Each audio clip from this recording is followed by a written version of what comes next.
It's only a small amount of people I would be with, and that's it. So, and I should be okay, but obviously, you don't want to get lackadaisical, so you just got to keep doing the same thing every day until it's all gone.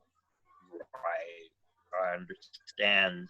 And I really was saying this on a couple of the other times with the ex-bomber, that we rarely see who is responsible for keeping the economy going at this point in time. It is obviously the medical people, but also, the people that work in the food stores and the people that do deliveries and all of those type of things are the people that often get stepped on quite a bit or put down quite a bit, but they are the ones that are, those doing deliveries and those working in supermarkets and gas stations, and all of those people are the essential people that really keep the economy going. Yeah, it's true, man. You got a lot of people still working. Right, and you are an essential worker yourself, the ex-bomber, making sure that the school is disinfected. Well, I work in the kitchen, and we're working my school is turned into a recreational center for first responders children. Oh wow, that is wonderful. That is wonderful. So for them to go to work, they have a place to drop off their kids. So that's one of my schools, and we feed the kids. It's only like 10 kids a day, something like that. But they stay there the whole day pretty much, and they get fed breakfast, lunch, and dinner. Wow, that is wonderful. That's very good. And pretty much all the other schools are open too. They're all giving free meals to the public. Wow, that is great. That is great. And I've heard that Governor Cuomo and Mayor de Blasio want people to start wearing masks, if they can social distance now. So if they're walking on sidewalks or something, they expect people to have some sort of face covering. Well, let me answer that. Kind of making that mandatory now. So. Yeah, just yesterday I went down to BMW to get the bike and oil change, and pretty much there was people walking around with any face mask. Only very few people have face masks on. So it's like, I don't know if people are doing it because they want to, or they just don't want to do it. Maybe they didn't hear it. I don't know, but a lot of people ain't following suit with it. I see. It's up to the stores and something to enforce it. Go ahead, James. Yeah, they're starting to do it though. You see signs on a lot of stores like you can't go in unless you have a mask, and a lot of times also gloves. So there's definitely stepping up. But over time it's like you're gonna get socially, abomished, if you're not wearing your mask. So I think people are almost gonna be scared to start wearing just because they don't want to get like a bottle thrown at them or something. Who knows? Yeah, you will be shamed into it. I mean, if you're not doing it, you will be somewhat shamed into wearing it. Yeah, it's true, man. I guess people have to enforce it on their own, but I don't see it happening. Yeah, we will have to see how it all goes. Because, I mean, they're going to eventually have to reopen the economy, and people have to go to work one day. It's not like it could be like this forever. Exactly. I have really heard probably by June. Go ahead, James. I'm sorry. I was gonna say, yeah, real quick, sorry, but probably by June is probably you'll start seeing they'll slowly start telling people to go back to the city. If you can work from home. But at some point, it's just you can't keep everything shut down for all this time because then the whole country just crumble into the ground. I know. I have heard some major horror stories. There's a person that appears on one of the corporate media channels, MSNBC, named Dr. Ezekiel Manuel, that is really talking about wanting to do social distancing until we actually have some type of vaccine. So he's talking about it for at least 18 months and possibly 2 years. Oh my goodness, imagine 2 years where this comes in waves. I don't know how society would be able to handle it. Well, let me tell you something. First of all, it changes the way society looks at itself completely. Now They're gonna have to maybe redesign the way restaurants are now, or they're gonna have to redesign McDonald's now in order to have social distancing and stuff like that. Maybe that stuff will happen. Maybe there'll be more plastic up and Yeah, that's, dividers. You know, I Yeah, don't know. It's gonna. I mean, what? So what? Everybody's gonna live like a germaphobe now. You know. right. I mean, you know. I mean, you know, the it makes virus sense. was man-made though. Like killing someone at home or something. So It really is a case I'm of, saying go ahead, James. I'm sorry. We have a delay, so we keep stepping on one another a little bit. Go ahead. I'm sorry. no problem. Yeah, like it'll go back to normal by saying like the simple things like shaking someone's hand down or a hug is just going to be maybe people don't want to do that anymore. You know. Yeah, I do see what you're saying. It's going to take quite a while. And there was a poll that came out where they did check, and close to 70% of the people that answered in the poll said they would not be feel safe about going back to sporting events until there was a vaccine. So in that kind of way, that Yankee Stadium might actually be safe if there is social distancing, even if they do come back into the stadium towards the end of the year, because there wouldn't be very many people there anyway.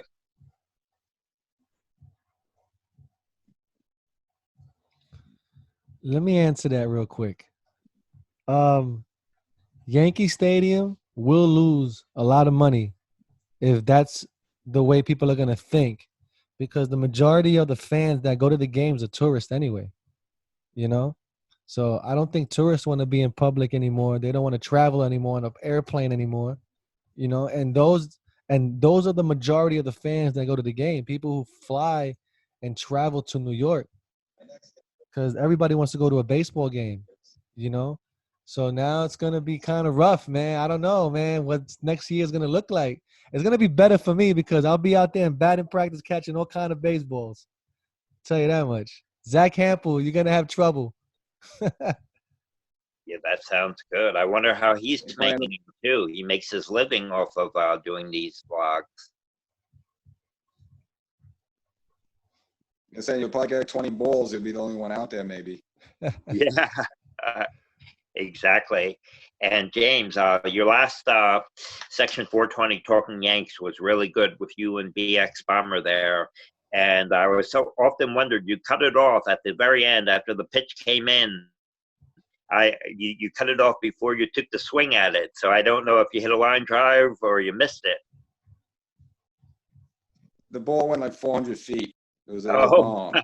okay, excellent. He threw me a nasty. I don't know if it was he could answer it. It was either a nasty sinker or a slide. That thing dipped on me. Yeah, Oh, I try to get it to float for him across the plate, but it just died over there and he swung and missed. oh, But it was a good pitch, but it just had I guess it didn't have enough hang time. right. And if I you want guys I want want, to reply to you, Roger. So yeah, I wanted what's to that? reply to you on the comments. Just my computer sometimes locks me out, so I can reply. But yeah, thanks for reminding me about that. Oh yeah, yeah. I'm a regular fan of yours, and I check you out whenever Section 420 Talking Yanks comes out. And it was very nice for you to hook up with me and BX Bomber. That was very nice of you to hook up with us. And I also saw your latest shot. Were you in drag wearing that red dress? When I didn't quite understand the picture where it was you in a picture with one of the famous actors. And Oh, I I got you. He's talking about the Jennifer Lopez picture you put up. No, Oh yeah, he's sitting in front of the stage. oh, I'm yeah, by the sorry. stadium. No I'm problem. sorry. Yeah, yeah. If you're Facebook friends with me, there is a picture of me in drag, but I don't know if you have access to that one. Oh, It was okay. acting related though. Don't worry. Right. Excellent. Excellent. But also, I was reading an article about how uh, some of the retired players are really suffering quite a bit. And one of the main things that I do is I go out and get some articles, and they were talking about retired players look forward to appearances and events throughout the baseball season. You want me to read this? It would take about 2 or 3 minutes. Yeah, you can read it, but real quickly, to talk to a player on Twitter, David Wells is a real good one. He's been on fire lately. He's been showing his memorabilia and stuff, and he actually answers you back. So if you find Excellent. David Wells on Twitter, he probably Yeah, I heard about that. yeah, it's pretty cool. Yeah, Roger. Okay, it says the coronavirus pandemic is affecting everyone in our country one way or another. So while current MLB players are hurting with the game they play for a living being suspended, retired players are also hurting in their own way. Take former Yankees Doc Gooden and Goose Gossage, for instance. The post Ken Davidoff spoke to them both about what they're missing out on by staying self-isolated at home, and appearances at events that were supposed to be scheduled through the next few months are now gone. My living is baseball camps, clinics, appearances at ballparks, said Gooden. Everything is baseball. Everything's on hold. I've got 7 kids, 6 grandkids, and 2 ex-wives, Gooden added with a laugh. They don't want to hear that. They just want to know when their tech is coming in. For Gossage, he had events like his 75th birthday party and Derek Jeter's Stern 2 Foundation in Tampa to look forward to. Of course, he makes money off these appearances, but he honestly isn't too worried about that. Instead, he recognizes that there are others who are in worse positions than him during these tough times. I've got a nice pension, he told David Off. I just think of the poor people that this is affecting day to day, like the restaurant people. Whenever I start feeling sorry for myself, that doesn't last very long. Another former Yankee player is Mickey Rivers holds the same mindset as Gossage, as his social life, like the rest of ours, has diminished. He enjoys going out with his former teammates and colleagues while down in Florida. Now he simply said, we're just talking. But just like baseball, these appearances should return to normal once this clears up. Andrew Levy, who represents the likes of Gooden and Gossage among other sports celebrities, is confident his clients will continue to see support from companies and events that want to have a former ball player there. I'm confident when this reset is over, individuals and companies will go back to incorporating a sports celebrity or a suite into their marketing plans, he said.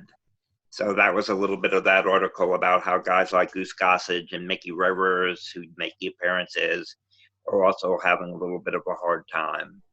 Slaves. They slaves, man. Yeah, but they've been doing that for a little while though now. I think they've been doing that for at least the last 3 years, having a guy go up to the suite if you pay for one. And I've seen, especially last year, I seen Goose Gossage up there. I seen Darryl Strawberry up there, and Mickey Rivers. He's always one. But yeah, man, the Yankees always try to put something in there to make money, man. Oh, yes. Well, I love their nostalgia. You, James, you know how much they think about the past and how they really bring their ball players back. Yeah, totally. But a lot of them, but they never made the big money back in the 70s, so they depend on these appearances for their income, and now that's not going to be there for who knows what, 5-6 months. So it's just, it's an opportunity where they make money. It's just not going to be there. Right, exactly. James, I first became a Yankee fan. My grandfather took me to my first Yankee game when I was a 5-year-old going into kindergarten. And it turned out to be a day called Mickey Mantle Day, which actually was a doubleheader. And he brought me in as a 5-year-old, and I was going into kindergarten that September. And I remember over that summer, Neil Armstrong walked on the moon. And I believe it was in June, and it was a Mickey Mantle Day. He had just retired, and that's when I became a big Yankees fan. And then followed them all through the 70s and was at World Series games in 1978. I was at the 1978 World Series game where Ron Guidry was pitching against the Dodgers, and he did not have his best stuff. Greg Nettles made some amazing plays at third base, and I was sitting on the third base side. I was 14 years old for that 78 series. Yeah, that goes way back. Yeah, I think that year Mantle went to spring training and he tried it out one more time. His body wasn't there, so that's when he called his retirement. And then they had Mickey Mantle Day that June. Yes, I was a 5-year-old, and that turned out to be my first game. And it was actually a doubleheader, if I recall correctly. And I really remember more of it from the old film clips than from actually being there. You know, I have ancient memories from a child's point of view from being there. But I really obviously remember it more from the old film clips. That's awesome, man. I was watching the clip the other day, and it might be the greatest opening day in Yankees history, right? Check this out. I think it was opening day 1978. The Yankees have Mickey Mantle and Roger Maris lift up the championship banner in Yankee Stadium. And then at Reggie Jackson's first at bat, he hits a home run, and they all throw Reggie Jackson candy bars out on the field. Yeah, the Reggie bar. I don't think you're ever gonna see stuff like that again. Right, the Reggie bar.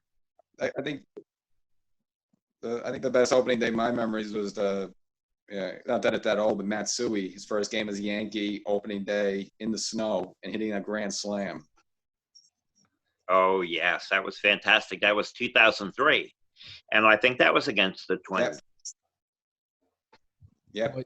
Yeah, well, if you want to talk about opening day moments as well, one of them is that memorable stare of Andy Pettitte looking at Jorge Posada through the snow in 1996. Man, that was heavy. That was heavy. In 76. They won. Go ahead. I'm sorry, James. Go ahead. No, you go, Roger.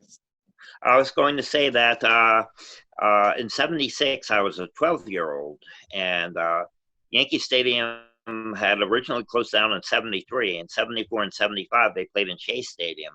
And then in 76, I was not at the opening day for 76, but I was there 2 days later, and we were sitting right in the main level with my stepfather and great-grandmother who had been watching Babe Ruth when she was a kid.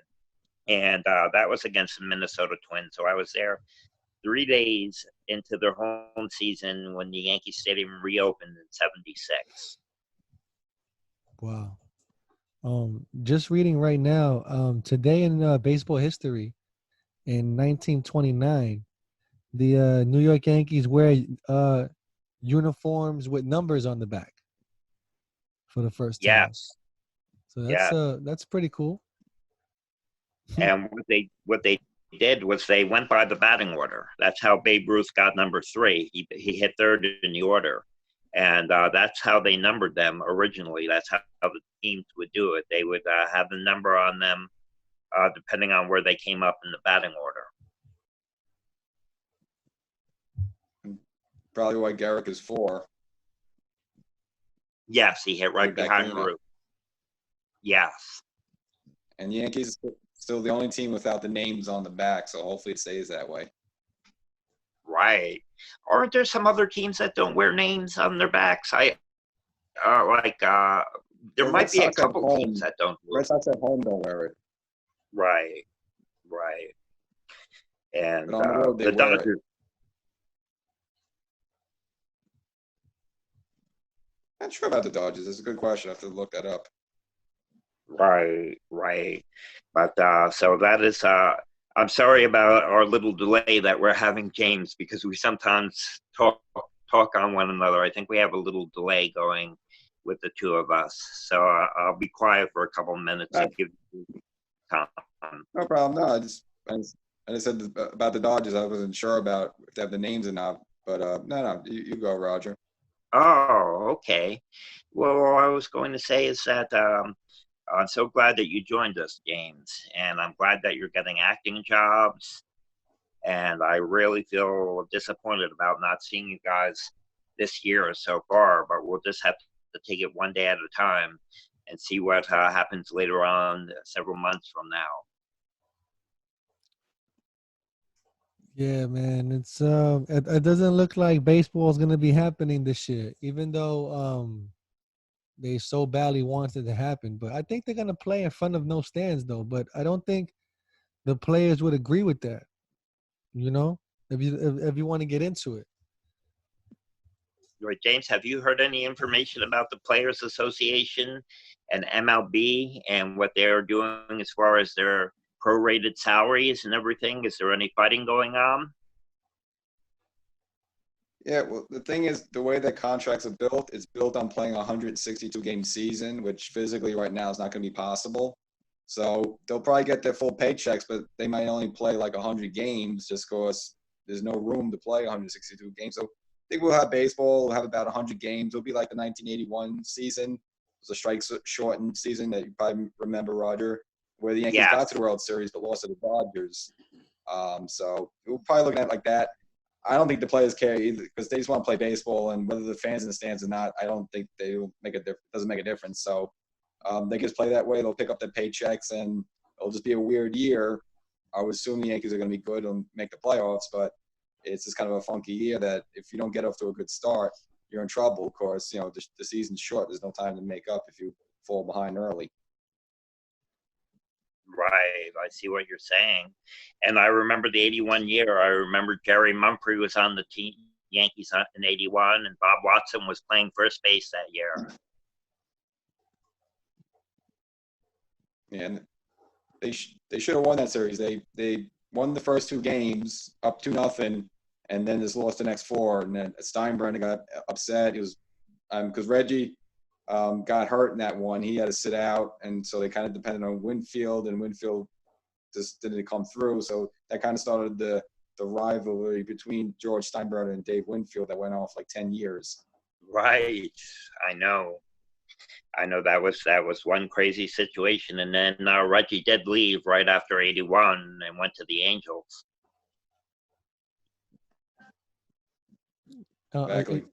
And you know something? I think George Steinbrenner is the only owner in history, and I guess in sports, to pay money to find dirt on his own player, Dave Winfield, and Yes, try to expose him. Yeah, it was a wild and crazy time period. Guy was a trip. I don't know. That was part of the reason. Okay. I'm sorry. That was part of the reason Steinbrenner got banned from baseball for a couple of years in the early 90s. I think it was because of that. And he got banned. So what really that helped bring is Gene Michael put him in of the charge of baseball decisions. And that's why he drafted Mo. He drafted Jeter, drafted Andy Pettit, Jorge, and got us to call 4. That was all because Steinbrenner wasn't around. If Steinbrenner was around, he probably would have traded all those prospects for a washed up old former superstar.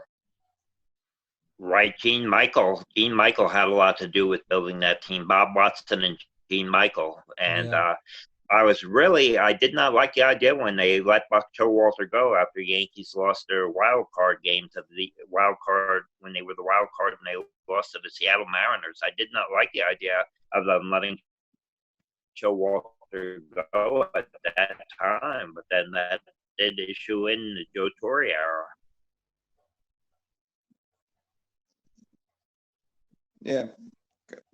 Yeah, Buck was all right. You know, it's kind of a weird situation, but I understand Steinbrenner being upset because you go 14 years without the playoffs, and you get into the playoffs, you're up 2-0, and then you lose the next 3, and so disappointing. So, he probably just had an outburst because he's just hungry for, he's been hungry for playoffs for 14 years, couldn't get in. So Buck got the blame for it, and yeah, Buck probably deserved because he kind of brought all those guys up, probably deserved to be there in '96, but maybe without Torre, maybe we don't win the '96 series. So it was all meant to be. Right. It was it really is something. And of course, so I can't believe I've been a Yankee fan for 50 years. I'm really getting up there in years. I'm well into my middle age now, in my mid 50s, just turned 56 on March 28th.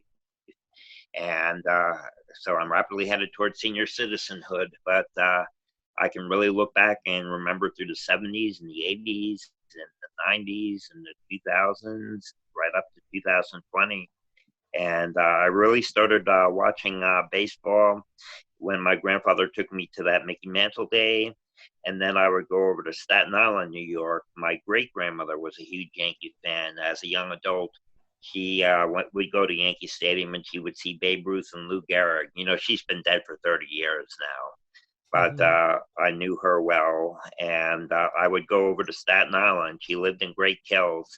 And we would sit in front of the TV, and she would have WPIX Channel 11 on, and she would get a bowl of ice cream and pour a can of beer over the bowl of ice cream and eat it that way. And I would sit there and watch the Yankees with her every Saturday afternoon. That's cool. Well, guys, yeah, I have to give my friend his kitchen back, so I just wanted to say hello. It was nice seeing you again, Roger. Nice seeing you, BX Bomber. Absolutely, enjoy man. the rest of the show, and I'll look forward to watching it. And yeah, everyone just stay safe and stay good. Yeah, Okay, man. We'll thank you, catch you on the James. next one.